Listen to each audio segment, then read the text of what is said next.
record. Let me look at the attendee side here.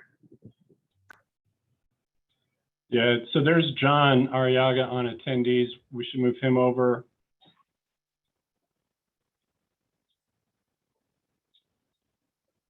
And I'm not sure who the 361 is.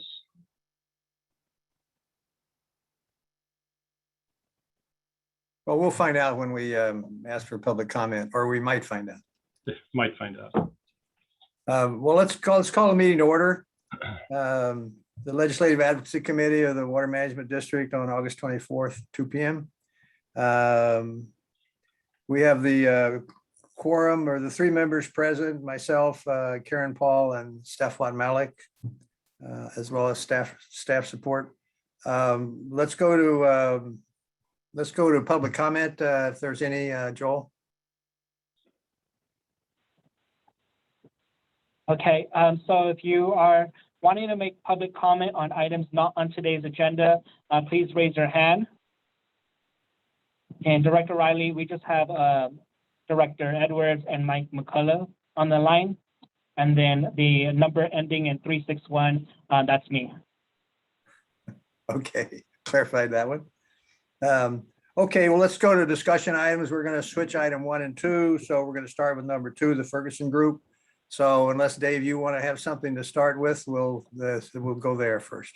No, I just wanted to add that you can see in your packet, we've included a number of items for both our Sacramento and our federal side. The federal side has a fairly lengthy but helpful summary of the infrastructure package. But there's a whole lot of things going on as to who's going to go first, budget reconciliation or infrastructure, and where do our earmark requests or Monterey One Water earmark requests sit, and when will those come up? So we'll let Roger and his team lead that discussion. Okay, proceed. Thank you. Again, this is Stephanie Mitzer with the Ferguson Group. We have Roger on the line as well. And we want to go over, we have a few items that we want to talk to you about. The infrastructure package being one, this budget reconciliation process that we're all hearing about. Roger's going to go over FY22 appropriations and a Western water infrastructure package that is also in the works. And then we're also going to review the bill tracker and then a couple different water smart grants that we've sent over to Dave in the past couple of weeks. So we'll start with the Senate passed infrastructure package. So on August 10th, the Senate passed what's called the Infrastructure Investment and Jobs Act, HR 3684. It's a $1.2 trillion bipartisan infrastructure package that's been negotiated between the White House and a bipartisan group of senators over the last couple of months. And it was approved by a pretty astonishing 69-30 vote in the Senate, with 19 Republicans joining in favor.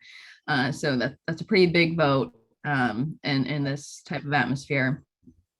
It's a very large bill, over 2,700 pages. And unfortunately, the committees did not provide a summary of the bill, a detailed summary. So TFG staff, Roger and myself included, we went through the bill line by line and created our own summary of the bill, which is what is provided to you. So it's about 53 pages summary. But there are a couple sections of that bill that are going to be of particular interest to you. And out of those 53 pages, there's probably 5 or 6 that are pretty easy to scan that you could take a look at. But I'll go through some of the provisions that we think would be of most interest to you really quickly right now. But feel free to take a look at that summary when you have a chance. Like I said, it's very easy to scan through. So there's $2.12 billion provided to the Department of Interior for ecosystem restoration, a pretty significant number. 8.3 billion in funding for the Bureau of Reclamation, which includes about 1.15 billion for surface and groundwater storage. So that includes projects that have received funding from the WIN Act. So that's an important provision there. 1 billion for water recycling, 400 million for water smart, 250 million for aquatic ecosystem restoration. A lot of money there. There's also $172 million going to the Pacific Coastal Salmon Recovery Program. And then there's a whole division of that bill that is just focused on drinking water and wastewater infrastructure. And there's over 30 new and existing programs that would receive funding. A few that would be of particular interest to you are some stormwater related programs. So there's a sewer overflow and stormwater reuse municipal grants program. That's an existing program, but the funding hasn't actually been allocated yet. So right now, the state of California is set to get about $7 million, which is pretty small when you're trying to compete for that across the state. But this bill would authorize an additional $280 million annually to the program from 2022 to 2026. So that's a lot more money available. And that's a great source of funding for any kind of stormwater reuse project. There's also a program that would provide grants to carry out stormwater control infrastructure projects that incorporate new or existing but proven stormwater control technologies. So that's a smaller amount per year, about $10 million per year at a 20% non-federal cost share. But again, a new program, new money, we like to see that. There's a new clean water infrastructure, resiliency and sustainability program, $25 million per year through 2026. That would provide money to protect water systems from weather events and events like cybersecurity risks. And then it also, another interesting program is it reauthorizes an existing grant program for alternative water source projects. So those grants could provide funding for engineering, design, and construction of alternative water source projects. So that includes conserving, managing, reclaiming, or reusing water, stormwater, wastewater. And that's authorized at $20 million per year through 2026. So some really great new funding sources in addition to funding going through existing channels, which is, again, ideally what we wanted to see in this bipartisan infrastructure package. One thing that we did not see in this package that we really wanted was have the award amount for wind projects be raised from 20 million to 30 million. We would have liked to see that happen, but that increase is expected to be included in follow-up water infrastructure legislation that Roger's going to talk about in a little bit. And it's also possible that the House could make some small changes to this Senate passed infrastructure bill when they consider the bill. And so that could be one of those amendments that could be made to the bill. I know we've talked to Dave about reaching out to the congressional delegation to discuss that change with them. And I know it's something that's been brought up to the delegation. So it's not a new idea necessarily, but a good one. Yeah, and Stephanie, on that topic, I know Mike McCullough is listening. So we've maxed out basically at about 19.6 million of Bureau grants under this program. So we've got good name and project recognition. We've written some good proposals, but raising that limit to 30 million would give us one more bite at the apple. So we're very interested in doing that. So again, you can take a look at that kind of section by section summary when you have a chance. That's just kind of an overview of some of the accounts that might be of the most interest to the district.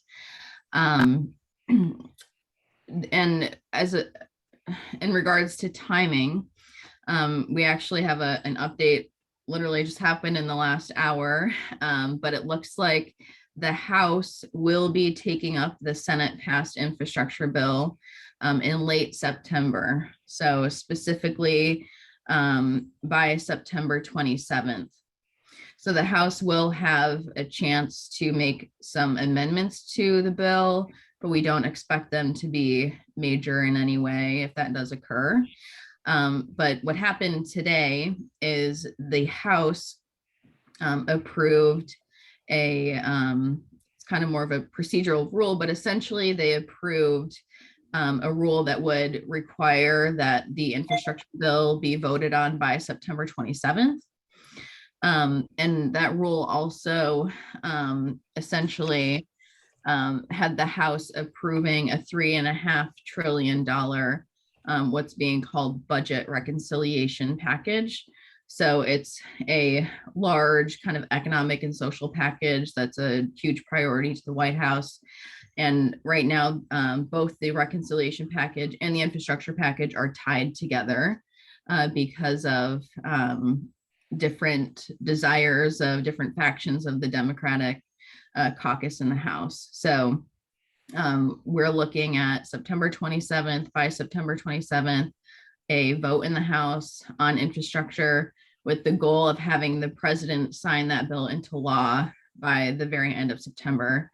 And part of the main reason for that is this infrastructure bill includes a surface transportation reauthorization component that needs to be approved by September 30th. So that's kind of where that deadline is coming into play. And so this budget resolution, again, is tied to the infrastructure package in order to keep all the pieces moving. So this larger infrastructure package is expected to include certain infrastructure provisions that were not able to be included in the infrastructure package, this bipartisan $1.2 trillion package, because it was a negotiated package. So it was smaller than what Democrats would have liked to see. So they're putting some of their other infrastructure desires and wishes into this $3.5 trillion reconciliation package. And some of those kind of those types of infrastructure that's going to be included in there that we know of is clean energy, coastal resiliency, additional funding for ports, clean water affordability, that type of thing. But that's going to be kind of married with other kind of social priorities, additional funding for CDBG, for reducing carbon emissions, Medicare benefits, that kind of thing. So it's a very large package, and that was approved on by party line, obviously, in the Senate. And this package, it only has to be approved by party line. So that's why Democrats are able to push this through, even though it's a lot of spending. So no Republicans supported this vote. So what's next for that package is there are dozens of committees between the House and the Senate that are working to draft different parts of that reconciliation package. And their goal is to have those pieces of the package written by the middle of September. So again, hoping that a final vote on the budget package can be done also around the same time before the infrastructure package. So all these pieces are moving very quickly. And meanwhile, we have the actual budget that also needs to be approved by the end of September. So I'm going to toss that discussion over to Roger to talk about where appropriations are and the budget, because obviously with all of these other moving parts, the actual FY22 budget isn't getting a lot of attention. So Roger, if you want to pick up there. Sure. Yeah. Thanks, Stephanie. Tilt this camera a little bit. In terms of FY22 appropriations, that process is moving forward. The House has acted on 10 of the 12 appropriations bills, And the energy and water appropriations bill, interior appropriations bills, in particular, are things that are bills that the district's been interested in and that have resources within them that are of interest to the district. The extra funding in the energy and water bill on the House side was provided for Title 16 for water reuse. Extra funding for anadromous fish, for aquatic ecosystem restoration and things of that sort are also there. Significant new dollars again for clean water related initiatives and for drinking water. So on the House side, just in general, the budget, we're seeing a 16% increase in funding for discretionary spending.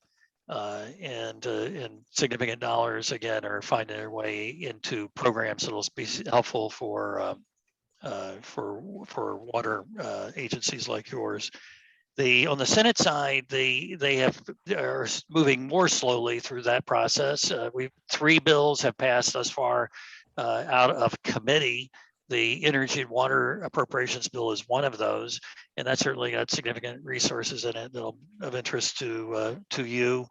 The water reuse program is getting some significant money in the Senate bill, additional funding there.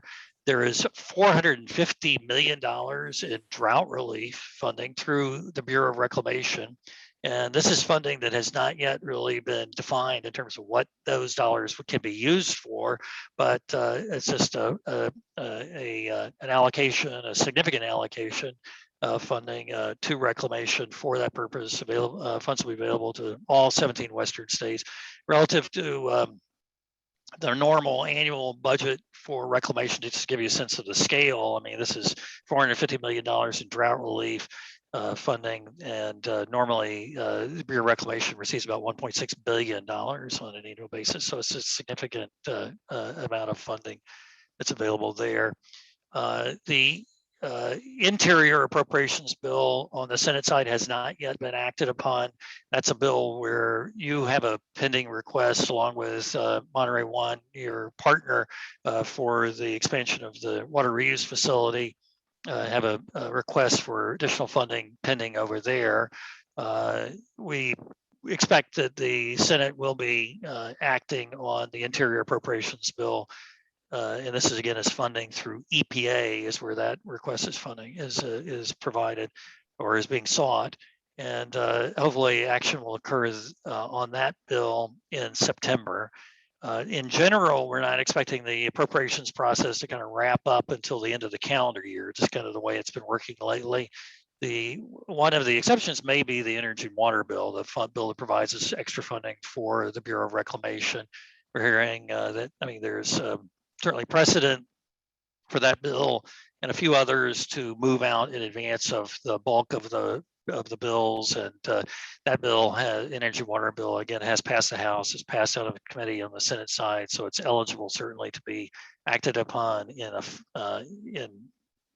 final way and be sent to the president for signature by October 1st or close to that date. In terms of water infrastructure more generally, again, a lot of the stuff that that Stephanie has talked about, these are provisions that have been pulled from different Western water-focused infrastructure bills, including the STREAM Act and the Future Act, which is a bill. The STREAM Act was a bill that is being put together by Senator Feinstein. The Future Act is a bill being put together by, or has been introduced by Mr. Huffman and the chairman of the Water, Oceans, and Wildlife Subcommittee on the House side.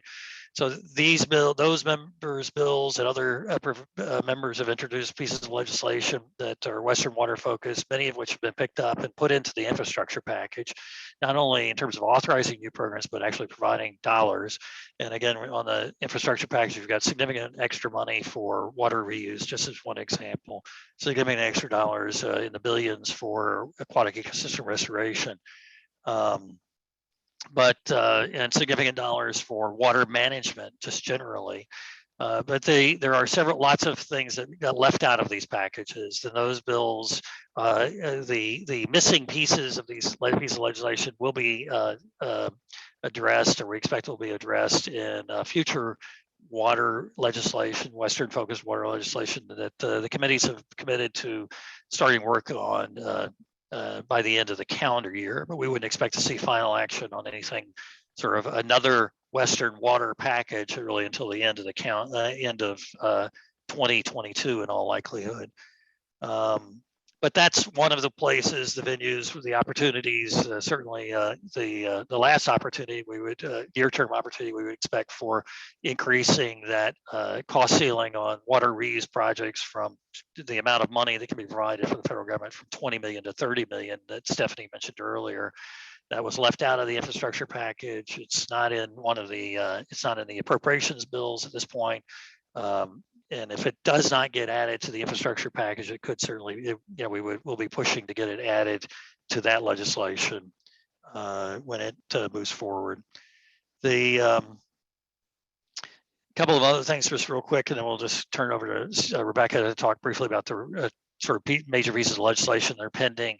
In terms of, there are a couple of, along with these significant dollars that are out there, we've got the sort of typical competitive grant process is being, has been launched, and we see water on the Water Smart program, for example. There are significant dollars that are being made available for everything from drought relief to basic water and energy efficiency improvement projects. Funding for environment-related projects under Water Smart, a whole new initiative on water and the environment. And so those announcements have been made. The notices of the availability of federal dollars have been released, and grants will be working with the district to identify appropriate opportunities or good matches with your priorities that might match up with some of those opportunities, and which will be submitted between now and the end of the calendar year. With that, let me just turn it over to Rebecca, and as David said, they said we've got this the bill tracker, I think was in your package, and Rebecca can maybe highlight a couple of the items there that would be of interest to you. Sure, thanks, Roger. I just wanted to mention 3 bills that are included in this tracker that were not included at our last meeting. We spoke to them a little bit, but at the time they weren't introduced and there wasn't bill text included. And those are HR 1015, which is the Water Recycling Investment and Improvement Act, which makes permanent the Bureau of Reclamation's Water Recycling and Reuse Program. Should I go through them, or David, do you want to walk through them?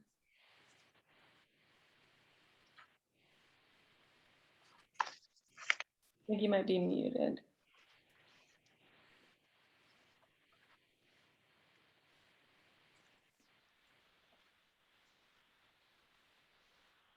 Okay. So I have to mute so you can't hear the airplanes flying over my open windows, my office.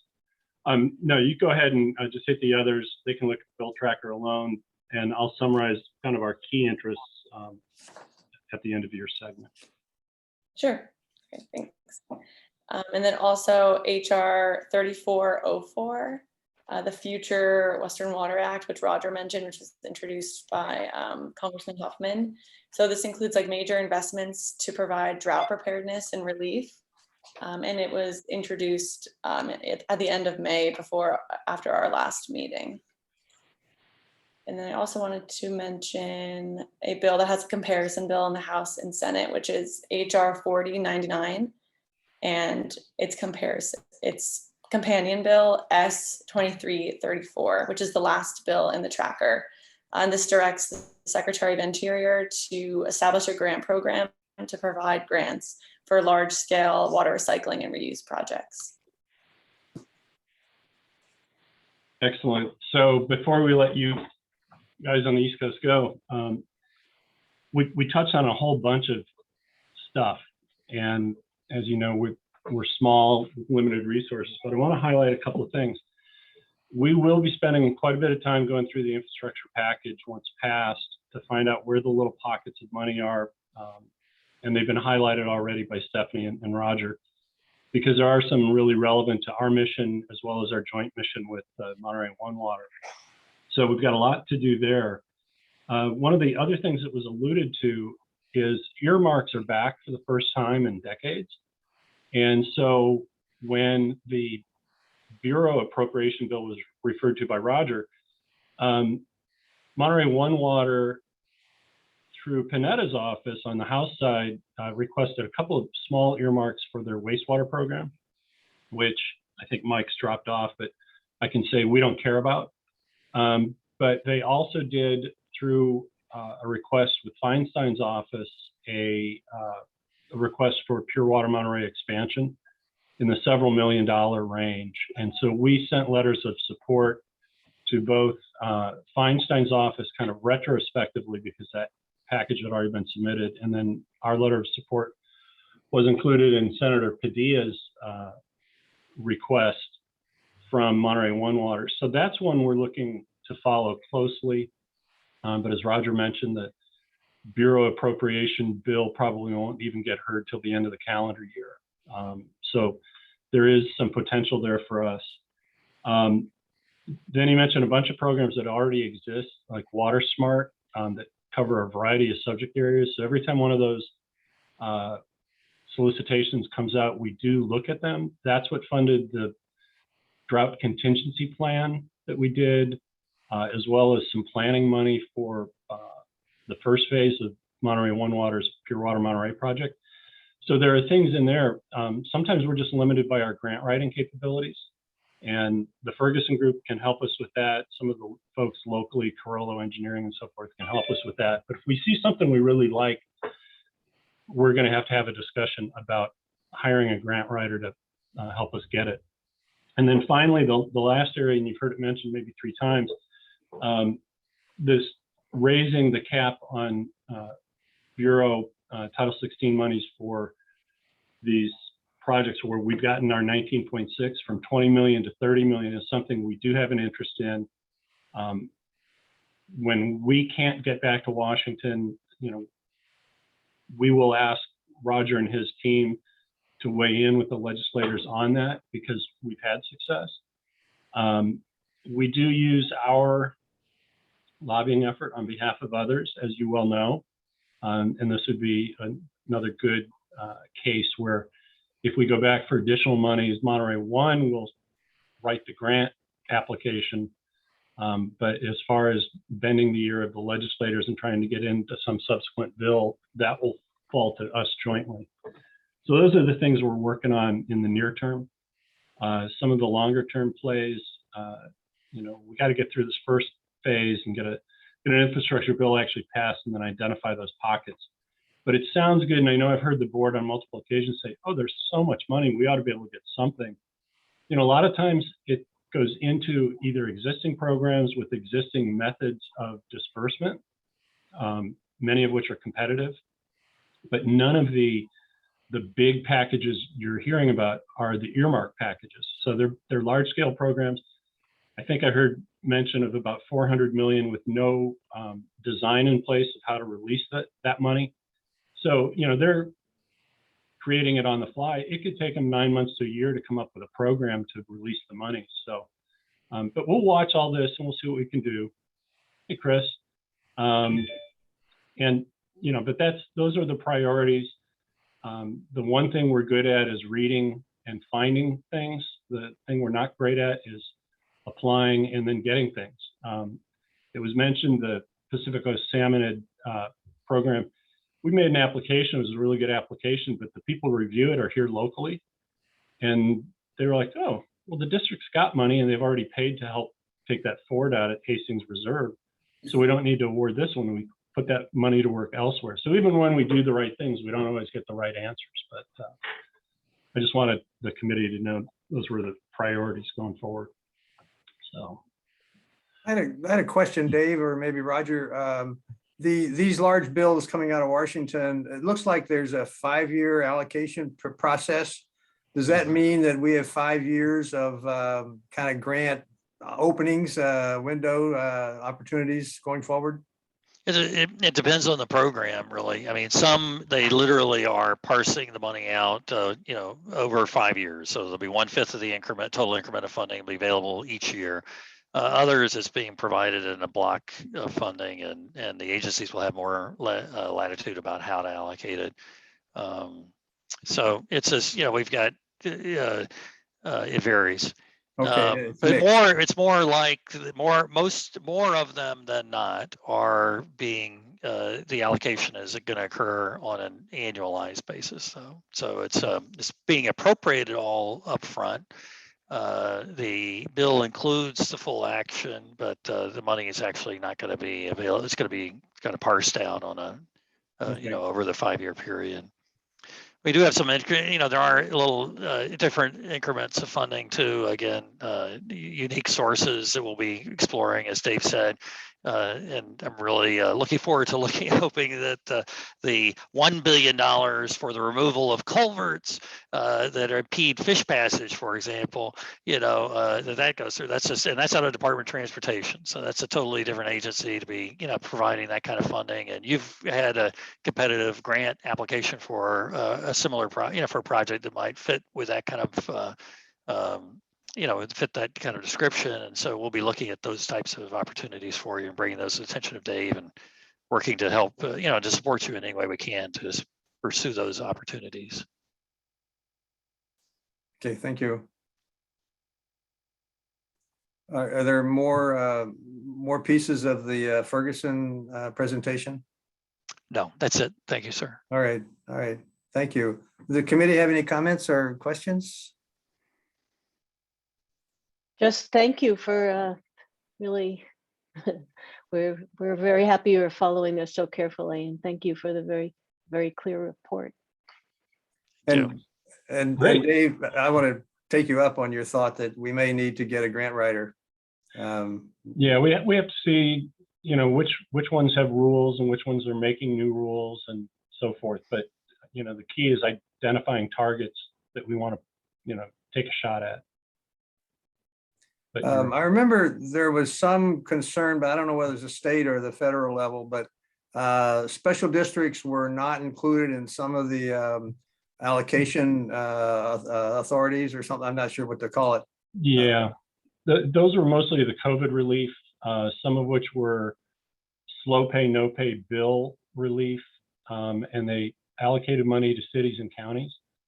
I think Garamendi tried to get legislation passed that would include special districts, because there's so many of them in California, especially ones that do water and electricity and wastewater. That was never rectified, and those 2 COVID relief packages, the ship sailed on it. So, but we typically qualify for all of the Water Smart Bureau, all of those kinds of things. So. Maybe one other thing I'd add, Dave, is that while they're the effort by Mr. Garamendi and some others to secure a direct allocation of funding to special districts, was not successful, as Dave said.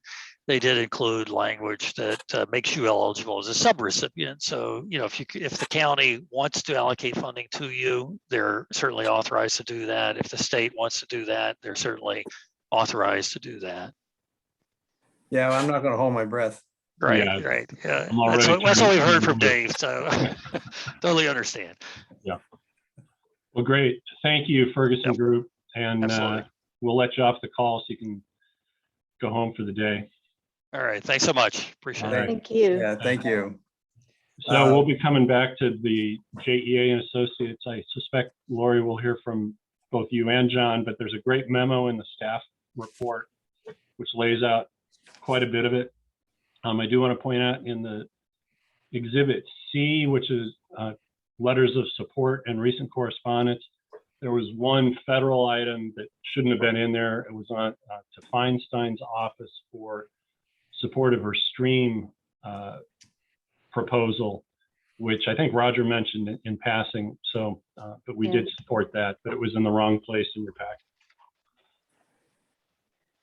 No harm done. Yep.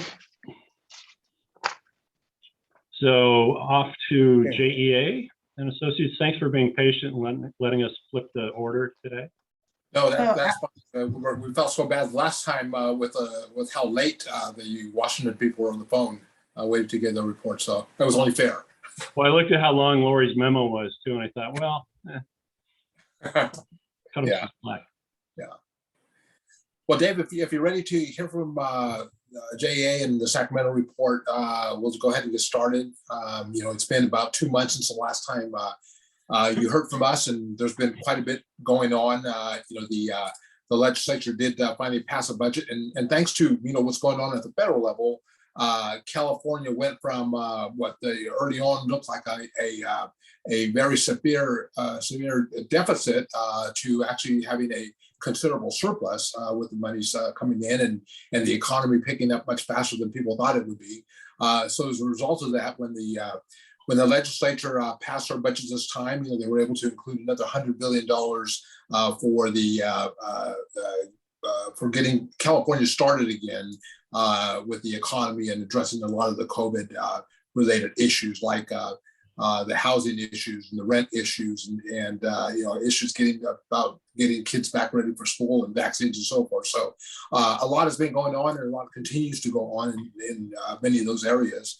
The legislature did just get back from their summer recess. They were on break for about a month and started again this last week.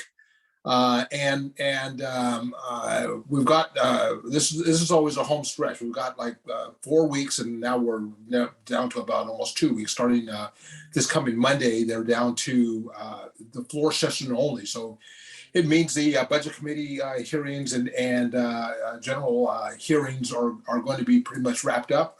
You will have some hearings that will be permitted by rule waivers, but for the most part, it's going to be floor action activity.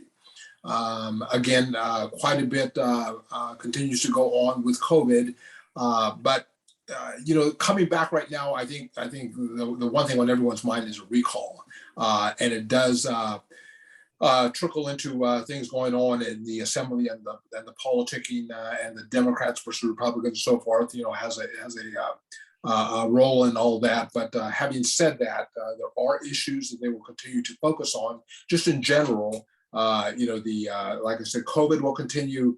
The housing issues, in particular, affordable housing issues, are on the plate for discussion. And then probably one of the biggest things that we're all hearing about, and it certainly impacts water districts such as yours and so forth, are what's going on with the drought. And we've got a severe problem there, and one that who knows when it's going to go away. But the governor declared an emergency in January. Monterey was included as part of those areas that were impacted. So all of us are going to have to start tightening our belts, whether it's through conservation or less allocation of waters, particularly in the Central Valley for agriculture and so forth. It's huge. So we'll be paying attention to that. But having said that, there are areas of both in the budget, possible funding areas, and with some of the legislation going through having to do with climate resiliency to deal with what's happening now and in the future. So Lori's going to cover much of that. You've got in your packet a summary that she put together, as well as the bill track. So if you have any questions regarding that, we're prepared to respond to that. But having said that long-winded introduction, I think I'll turn it over to Lori now and have her give a report if she have any questions as to the start of that. So, Lori? Okay, great. So this is kind of pigging back on the Ferguson's group of you have all this money that they're ponying up and they're going into programs for multi-year programs, and what is that going to look like? That's kind of what California is going to be in. I'm sure you heard the governor signed the California Comeback Plan, which John referenced, SB 129, which is $100 billion. We're talking $6 billion for broadband, stimulus money for about 2/3 of the state residents, a lot of money for wildfire, a lot of money for homelessness. But there is $5.1 billion over 4 years pertaining to the water and the drought. And this is outside the climate money that they have put through. So of the 5.1 billion, about 2.7 is going to be appropriated for this year. And so they have found funding mechanisms for the 2 billion, and they have not agreed of where to put the 700 and I believe $63 million. So I'll just go through it really quickly. These are existing funding pots that have been around for 15 some odd years, and some carrying back to when Jerry Brown created it with the first drought in 2012 to 2016. But the good news is about this is that they're not being held to the same eligibility standards of from what they were there. So what they are doing is that they are DWR and the State Water Resources Control Board at this time are requesting surveys from local agencies, and I will get into this. So we'll just briefly kind of go over the big funding pots that are of definite interest to MPWMD. Just first off the bat, for Department of Water Resources, we have a small community drought relief grants, and then the urban community drought relief grants. Where we're particularly interested is the 200 million for multi-benefit projects. At this time, Aqua is recommending that these eligible projects should include conjunctive use projects, recharge well rehabilitation, well improvements, etc. And so MPWMD just submitted their survey to DWR for $2.4 million, which is 50% of the deep injection for well 6. Dave, did you want to just speak to that, or do you want to wait till the end? Yeah, wait till the end, but we did just do that. Okay. And then, of course, there are 17 funding points in all of the water and drought relief in SB 129. And they're not all listed because a lot of them are administrative support, but one is the 3 million for drought support. And then we have the implementation of Sigma and conveyance. But Aqua is really pushing to increase the conveyance to at least 300 million. They're looking at groundwater to at least 200 million. And I'll get to that in a sec, where we may see that happen. And then when we go to the State Water Resources Control Board, we have 650 million for drinking water projects. This also includes contamination and cleanups for the PAFs and some of the contaminants. Wastewater, another 650 million.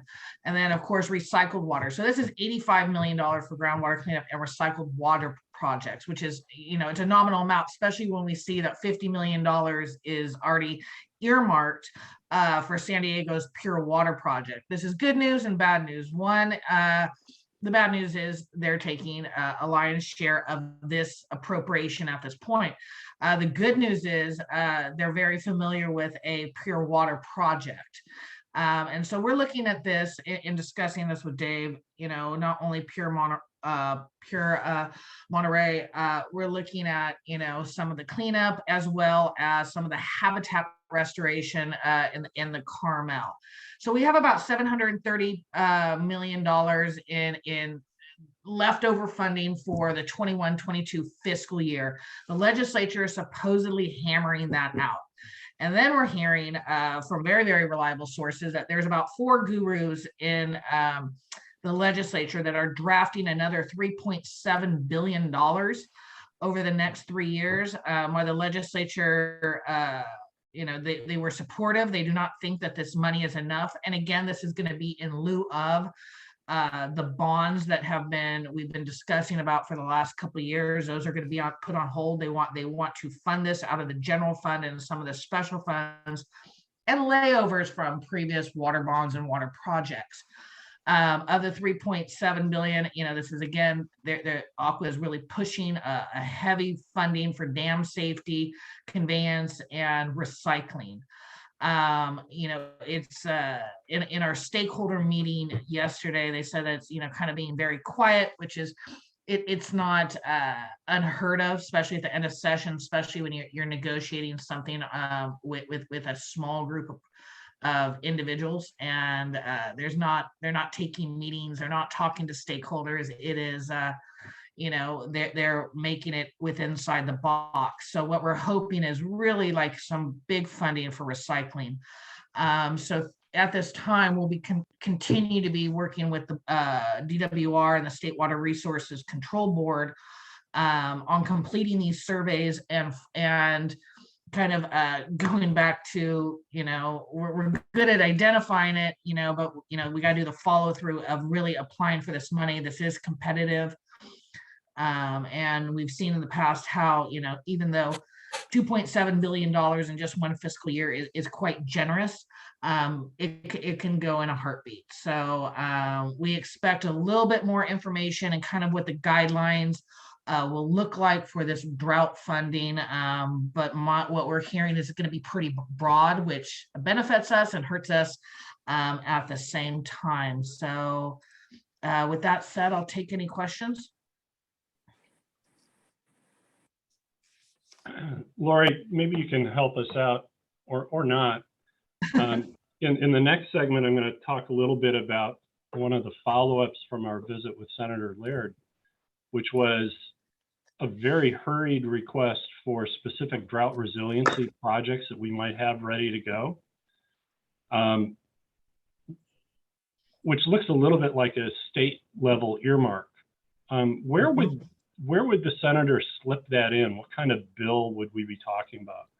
And are other legislators doing the same? Are they trying to put this in that 3 point whatever billion dollars? Yeah, it could go into the larger 3.7 billion. They really don't like to do earmarks for and when they do, like when we've seen them, it's been for like the Lake Tahoe, the coastal, like specific coastal conservancies, or the Salton Sea. We see those, or the Delta. We see big kind of earmarks. We don't see a lot of the little ones. What we are hearing is, and when you saw in the budget how we have members' requests and we have their back on our level, is you have the $5 million for the swimming pool, or redo a soccer complex or a park and whatnot. And the budget committee is not done. And especially they did not hit the Central Coast. And so I had a conversation with the chief consultant for Assembly budget on another local budget matter. And he said, it's coming out. There are regions we took care of, and we will be, doing a subsequent budget bill. This has just been a real weird year in terms of budget. Like, we saw the budget pass and he signed it, but it wasn't the real budget, and they kept negotiating. And then there was all these follow-up trailer bills that were incredibly significant that had funding to it. So we've kind of had about 3 piecemeal budgets. So what I'm hearing is expect about 2 to 3 more of those piecemeal budgets with funding to come out. So either in a trailer bill with a member request and it has all the resources and it's regional, or they could slip it into if they can get an agreement on $3.7 billion.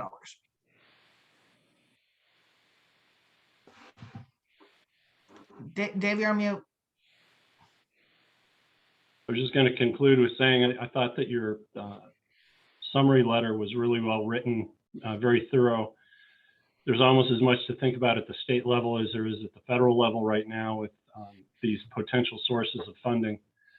The bill tracker's in there for the benefit of the committee, but Lori did highlight certain bills in her letter, which are a little more specific.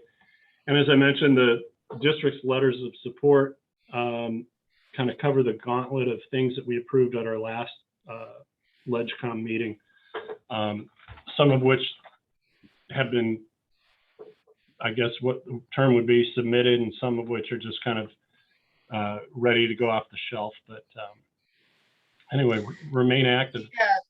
So I just kind of want to go briefly over the legislation. And again, I'll take any questions that you may have on the broader bill track, but these are the bills that MPWMD has taken a position on, and that letters have been sent and that we've advocated. The first one is AB 2550 or 252 by Assemblymember Rivas, which would establish the Multi-Benefit Land Repurposing Incentive Program Act to assist groundwater sustainability agencies in critically overdrafted basins to achieve their groundwater sustainability goal. Since I drafted the report, it has passed out of Senate Appropriations Committee, and it is on the Senate floor for hearing and for its final vote in the Senate, and then go back to the Assembly and then to the governor. And AB just so 315 everybody knows on that one, we did that more as of a courtesy to our Salinas Valley brethren. Doesn't really affect ourselves. Dave, can you give me an example of what this money would do? Yeah, let's say a farmer fallows several acres of field, and he gets a grant from this money to maybe set up a permanent alternative product line or farm stand or some form of work for his people, but it would provide alternatives to necessarily farming all that land. So you get into kind of subsidy payments for fallowing land or putting it into alternative use that's less water intensive. Okay, thank you. The next bill, AB 315 by Mark Stone. This provides indemnity and limited liability protections for property owners who voluntarily permit a government-funded stream bed restoration project to take place on their property. This is in the Senate Appropriations Suspense file. Just a quick thing. All fiscal bills, anything that smells of money, indirectly of money, or could possibly end up costing anything to the state goes to appropriations. Anything deemed over $150,000 impact in any fiscal year or any out years is placed on a suspense file. Both the Senate and they're held there. Both the Senate and the Assembly release their suspense file, which is roughly about 500 to 700 bills on each house, depending on where we're at. Since we're on the latter half of the session, it should be half of that. And basically, this is a political move that is agreed upon with leadership of how much they want to let out. Some of it has to do with policy, but a lot of this is a budget political decision. So you'll see a lot of the bills where it's held in the suspense file. We won't know its fate until Thursday if it is what they call deemed held in suspense. That bill is essentially dead unless they want to use it as a vehicle for a totally different bill in another legislative session. So with that, moving on, Rivas, yes. Can I ask you, before we move on, AB 336, Villa Pudua, do you know what the impact of that is? That's that on the bill? track. It's AB 336. Yeah, it's chapter. That means the governor already signed it. Yeah. I couldn't figure from the summary what the impact of this and whether it affects what we do in any way. And if you don't know, that's fine. We can move on and come back to it later. Or I can. Let me just the purpose. It's according to the author in its last policy analysis, it eliminates the potential conflicts in current law that may result in invalidating actions taken by JPA board. It clarifies that members from the legislative bodies of the participating agency who serve as, pardon me, a public financing authority members can also serve as a board member of a JPA implementing the finance project. Okay, sounds so all right. whether that Just answers your question. All right, sounds like they're trying to address conflicts there, Yes. but okay, I don't know if And they're impacts- exactly they're allowing the overlap to occur. AP 361 Rivas, this is basically the new norm, allows local agencies to use teleconferencing without complying with the specified Brown Act restrictions in certain specified state emergencies. This is moving forward. The governor has already indicated that he wants to sign this. Both AB 1500 and AB SB 45 kind of touched upon this. These are the water climate resiliency bonds that have been floating around for the past 2-3 years. These are not going to be moving. They just, as we know, they're going to be they're going to finance this in out years in general fund money and layover from other bonds. SB 323, this is an Aqua sponsored bill that establishes a 120-day statute of limitations on judicial challenges to water and sewer rate increases or modification. So this was set for a hearing. It did go straight to the suspense file, so we will find out its fate on Thursday afternoon.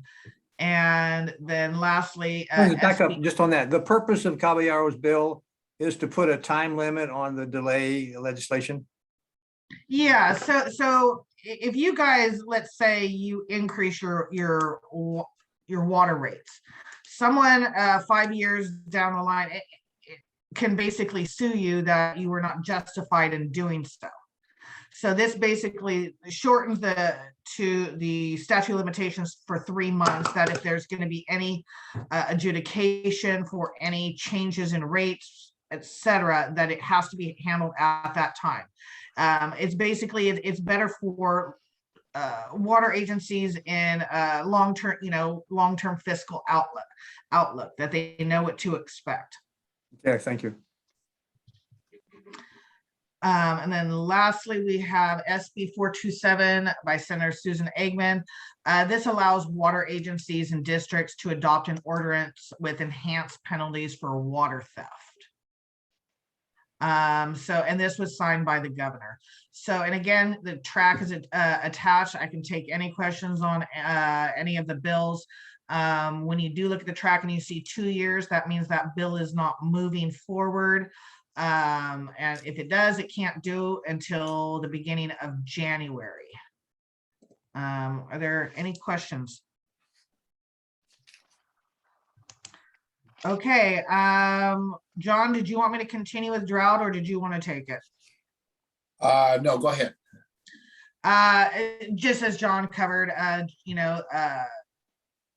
that the governor has instituted a state of emergency. 50 of the 58 counties are under that, Monterey included. He's kind of doing what Jerry Brown did in the beginning of 2012 and do a voluntary reduction by 15% by urban water users. As you remember, that didn't really fly. And then that's when the State Water Resource Control Board came in with all these water restrictions and mandates by not only the ratepayers, but agencies in itself. We're not really going to know how bad it is until for another 6 weeks in October. The governor's, he was visiting Big Basin and Santa Cruz, and, I think was more than a hint of mandatory water restrictions coming down the line.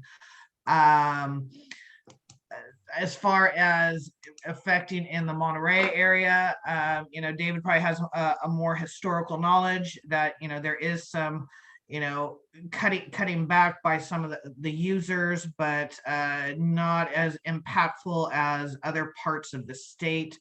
But we're going to be watching this closely. Again, as you remember from those 4 years that we were in the severe drought, saw a tremendous amount of legislation, regulations, in addition to funding, come about regarding the drought. So this will be an ongoing issue for us. But this is in place now, right?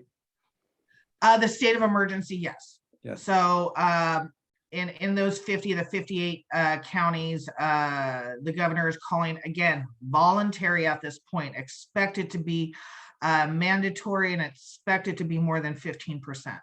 So Yeah. we're going back to, not watering your lawns and whatnot. I remember you guys had a program for converting lawns and whatnot to more drought tolerant. You're going to see basically. We have shower buckets, so you can capture your first minute of the shower and water your plants with it. But yeah, on that subject, so earlier today at another meeting, I think it was Chair, Vice Chair, I said I thought it was 20%. It is 15% currently, and it's voluntary. The problem we had in 2014, as the executive orders kept spinning out, was, you may recall in 1998, there was a call for 20% by 2020. And I'm sorry, 2008. And we met that by, I don't know, 2011. Because we're so water wise here on the Monterey Peninsula, a blanket one size fits all doesn't fit. And that was the issue that happened in 2014 as well, when you had places like Rancho Santa Fe down near San Diego that was averaging close to 200 gallons per capita per day.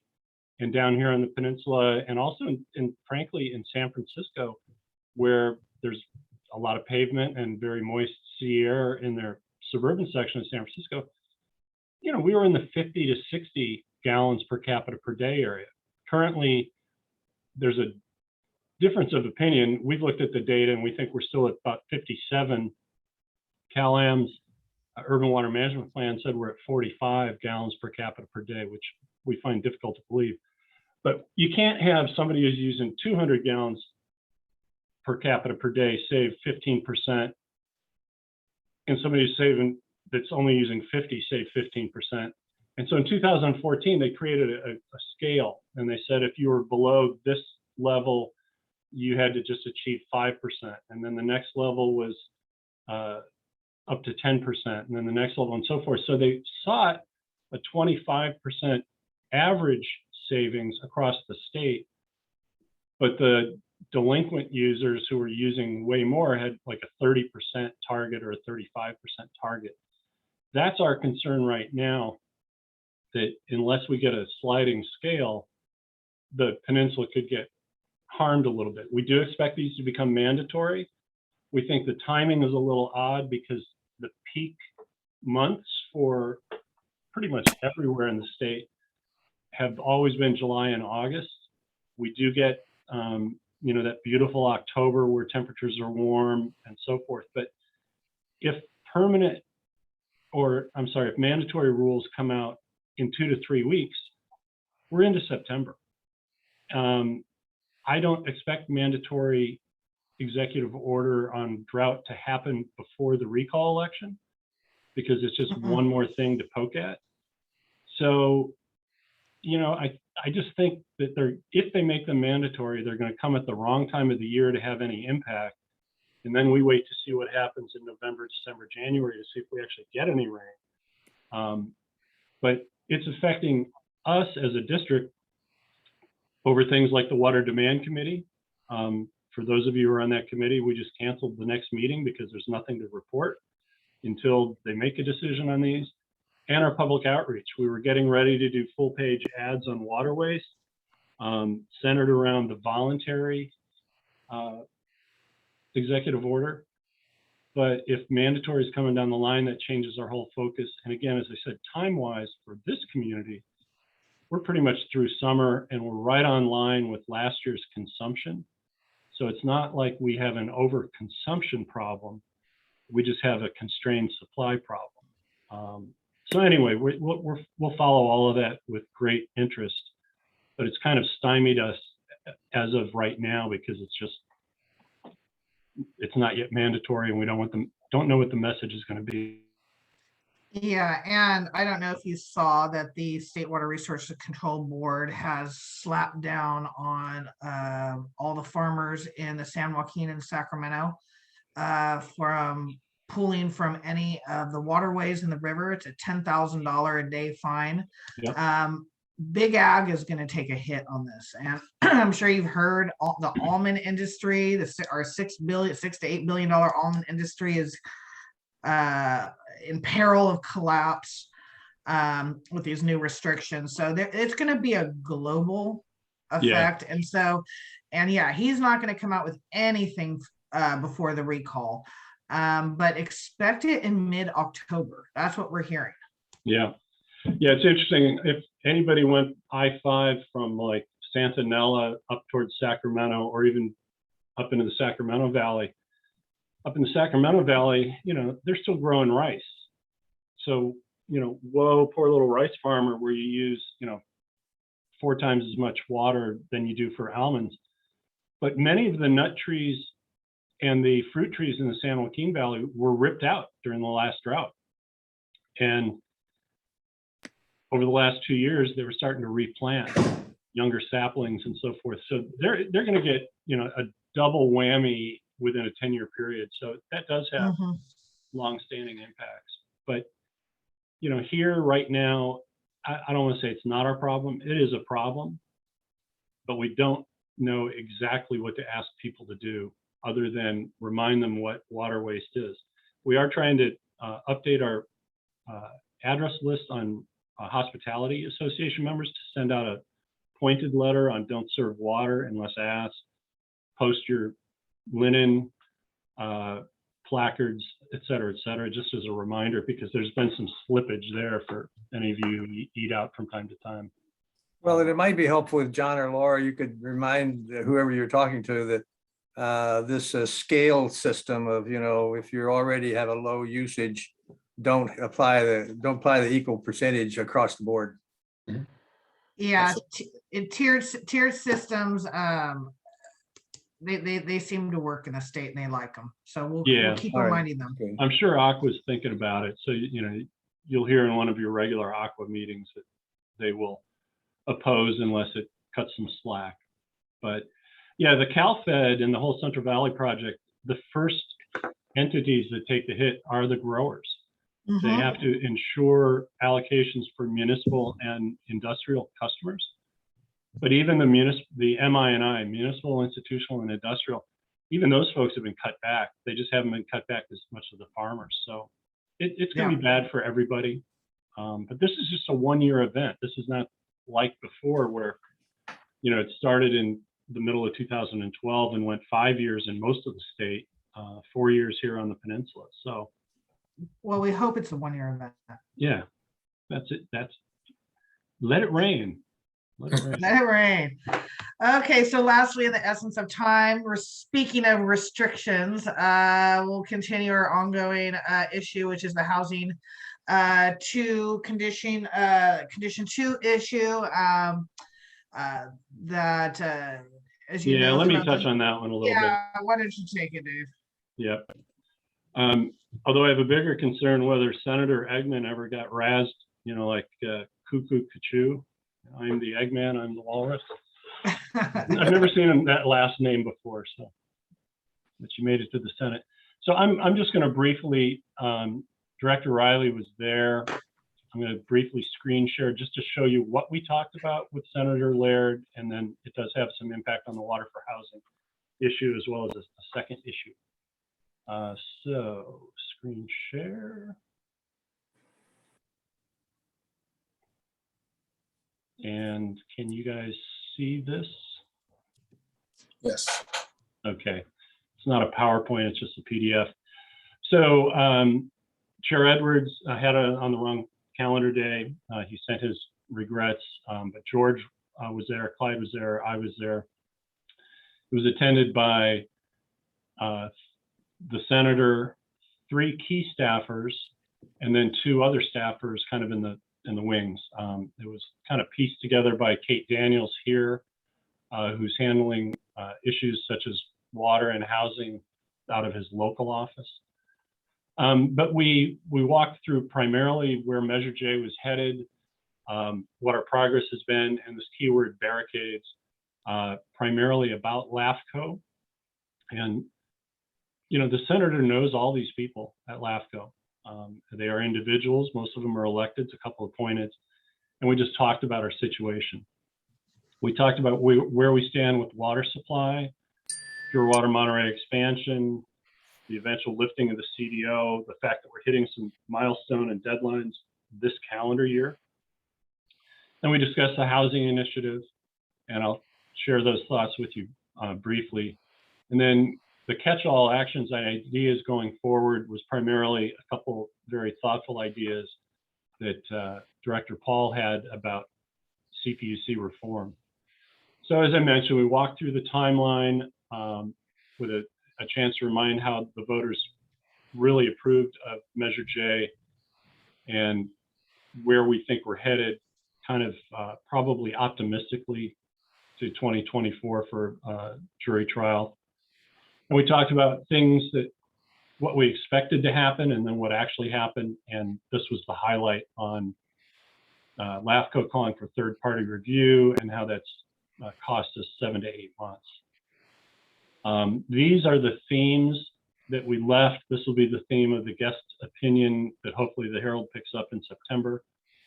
That LAFCO, granted, they've got their third party doing the review, but their failure to act expeditiously undermines the will of the voters, really undermines what our board is attempting to do through their legislative process, seems manipulated by Cal-Am and its attorneys because there's been a very cautious approach, and most of the questions that the consultant is seeking to answer are questions raised by Cal-Am's attorneys, not answers provided by us. And the addition of time is undermining the cost because much of the work that the consultants had queued up ready to go in October would still have been applicable if we had our hearing by March, April. And now we're kind of stale data, stale real estate appraisals and so forth. And so I've been taking the budget proposals for additional work from all of those consultants. We walked them through who LAFCO is, so you can put a face and a name with the commission. And then we moved on to the other topics. So on housing, the senator suggested that he's kind of in favor of an interim step of getting 25 acre-feet of water for projects that are ready to go, that are shovel ready, without affecting any of the practical impact of the CDO. And he expects to come in through Joaquin Esquivel, the chair of the State Water Board, and try to push this down through the top to say, it'll be an interpretive letter. It ought to be straightforward to go. All we're saying is you don't currently analyze a project that goes from commercial to commercial, and you don't currently analyze a project that goes from residential to residential to determine if there's an increase in use. Don't analyze any project that up to 25 acre-feet that is solely for affordable housing. So we'll see where that goes. And until we hear if that moves forward, or if some of the housing advocates here locally through Monterey Bay Economic Partnership or CHISPA and some of the others, unless they make some headway with their contacts, we've done our job here at the district. And then the actions and ideas going forward, one of which was surrounding applicability of the gain on sale provisions and the ratepayer protections in acquisitions. And Cal-Am has been doing a number of acquisitions. As you know, Cal Water looks at them too. They're very unfair in that in Cal-Am's case, for example, if they do an acquisition of a failing or underachieving water system, they go back to 1998 legislation called the Consolidation Act, and they say, well, fair market value for what we paid is what we get to recover from the ratepayers. Whereas we think that the ratepayers and the shareholders should probably both get a bonus, if you will, and not just the shareholders. So, all of this comes over at the high purchase price. It's rolled into the rate base at the high purchase price, and then it's recovered through rates and shareholder return. And then you'll see things on your bill like we used to for the Citizens acquisition that we get to help pay for it. It's kind of a challenging subject to absorb in the last 4 minutes of a meeting. But the other subject was there's no protection for the ratepayers against a decision of the commission that allows for easy appeal. And the easiest appeal would be to grant appeal rights to the Public Advocate's Office, the former Office of Ratepayer Advocates, on behalf of the ratepayers. And all that would mean is if there's a decision action that may have not been totally in the ratepayer interest, you get one more bite at the apple initiated by the public advocate's office. Some fact finding gets done, some evidence gets presented and so forth. They showed a mild interest in that, and the meeting was coming to an end. I said, well, put it down on your list. And when you're ready to do some protection for ratepayers, that would be the way to go, because it's likely only going to be established through the courts or through legislation. It was a very good meeting. Director Paul, you have your hand up. Go Yeah, I ahead. just wanted to add to what you just explained about the right to appeal. I mean, currently, any party in a CPUC proceeding can appeal the CPUC decisions that come out of that proceeding. But in the case of the Office of Ratepayer Advocates or public advocates, the law doesn't expressly address the question of the right to appeal, and the CPUC's position is that that they cannot appeal. So that leaves them as the only party, happens to be the party representing the ratepayers consistently, that can't appeal. The other side can appeal. So this is something, I mean, it could get resolved one of two ways, a test case and a court decision, but we don't know. That it could go either way in that case, or the legislature clarifies the law. And it would be really helpful, because it would, I think for the Office of Ratepayer Advocates or public advocates to do its job, it's a necessity to be able to appeal CPUC. Well, and they're the most knowledgeable. They've read all the documents, they've experienced it before. And yes, there's Environmental Defense Fund and Planning Conservation League and other interveners who are somewhat knowledgeable, but they don't do the work that the Public Advocate's Office does in really digging in. There's the smiling faces. They stole my thunder because I brought a copy of the weekly and a Sharpie to pretend to ask for an autograph on it. This is, for those of you who never saw the weekly, it's the Fix-It Man or whatever. But it was a picture of John Laird on the cover the week that we were meeting with him, which was kind of fun. The other thing I wanted to point out that you see in your packet is this. This is a funding request. This is the one I asked Lori about during our call, which we didn't get enough information on as to where this was going, other than that they really needed it, and they needed it by close of business on Wednesday, whatever it was, the 11th.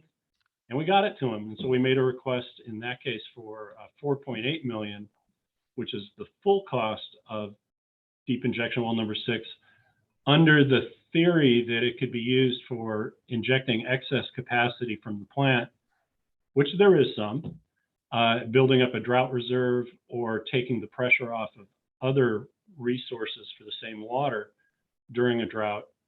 And it would also add long-term resiliency and operational flexibility. So we've now got our fingers out with this one at 4.8, the DWR survey for 50% of the same project at 2.4. So we'll just see where any of this leads, but it's kind of out of our hands at this point. And I will circle back up with Kate on, where this actually ended up going, if anywhere. But we put our fingers and noses into a lot of things, and every once in a while something sticks. John and Lori's firm, JEA, was instrumental in getting legislation passed for the desal project, legislation we never used. That was a lengthy ordeal of almost a year with a lot of meetings and a lot of work. I suppose if desal were to ever come back, we'd probably reinsert ourselves in that public financing idea if they did not get 100% state revolving fund money for the debt piece. But we haven't seen any need for any other legislation yet, other than eminent domain reform. And as Mark Stone said when we met with him, I think, John, you were with me. Craig Scholler was still there, and they both kind of looked at it and said, I'm not touching that. Not that it's the third rail of politics, but there's a lot of small landowners that are affected by eminent domain. So if you try to do something to affect the big guys, it's those residual effects that may be unfair in their minds. So, but other than that, we have not had specific need, but our Sacramento team's been leading us in a lot of good directions, and hopefully one of these things will stick. And that would do it for us, I think. Okay. Yeah, Thank you. that would do it for me too, unless John, you want to respond or follow up somehow? No, I don't have any response. I mean, as Dave indicated, it's year by year, we're involved in a number of issues that much more than just reporting on legislation that's, before us, but, staying connected with our legislators, talking about what our issues are, looking at funding opportunities when the budget comes around and so forth. So we'll stay at it. Yeah, and Dave, I'm glad you mentioned that about the legislation required to allow a kind of a trade-off between the profit and the public financing side of that.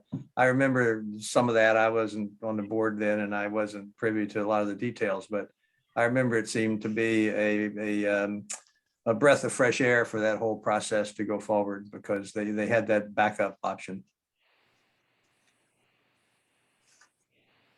Yeah, and suffice to say, my belief is we won't see anything about the desal plant for another couple decades. I know that it's cast a pall over the whole water purchase agreement negotiations, but if it ever does come back, we really need to go back and look at what the quote unquote settlement agreement said, because they gave up equity and they agreed to do public financing. And we only gave up the public financing because they got better public financing through the commitment of state revolving fund loan. But as soon as COVID hit, the state revolving fund monies, I won't say evaporated, but they became constrained. So unless they get that money built back up, which the EPA and the state are both trying to do, put money back into that program. If it were to ever come back around, those are the things we have to continue to look for, which is were all the decisions that were made in 2013, 14 still relevant, and they would be. So, but I just don't think we're ever going to have to worry about that. Well, I just remember it was a breath of fresh air throughout that process. That's what I remember. If unless the committee has other comments to make, I'm ready to close out the meeting. Any comments at all? Okay, well, thank you very much for helping us understand and doing your work and helping us kind of have a presence in Sacramento. Dave, thank you too. All right. Okay, this meeting is Thank adjourned. you. Thank Thank you. you. All right.